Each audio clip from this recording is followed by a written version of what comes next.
Hi loves, welcome back to another video. In this video, we're gonna make a pepper cake, and it's for Central Market. We're celebrating our 30th anniversary for Hatch. It's something they do every year where they kind of do like Hatch recipes and things in the store. So that's kind of what we're celebrating here. But yeah, I was like, yeah, to fit the theme of that, we need to make a pepper cake, right? So I'm basically just carving this cake to shape it into a pepper, basically. And like I said, I have my pepper as a reference, and I didn't really go into researching how to really shape this, but all I can do is kind of just sort of reference it, basically.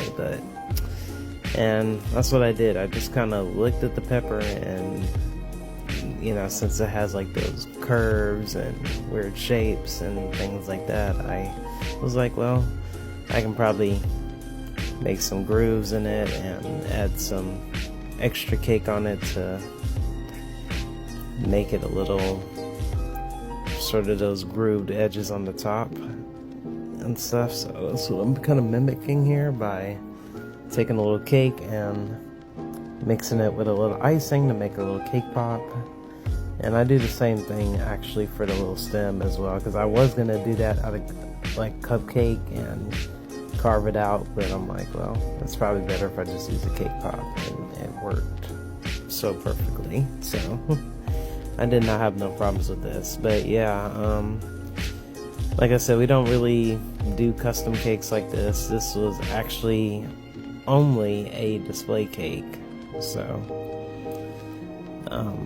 yeah, so it was not really meant to be eaten or anything. So once I kind of get the shape down, that's when I proceed to do a crumb coat, which is something I haven't done in a long time. But yeah, all a crumb coat is just locking in them crumbs, because when you add your final layer of buttercream on, you won't get crumbs in your final result.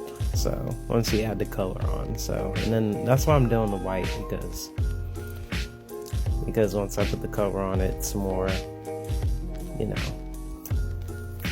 it stands out better. I don't know the best way to explain it, but yeah. So once we crumb coat this, we are gonna put that in the freezer for a good 10-15 minutes. You just want your butter to solidify, and then once it is solidified, we will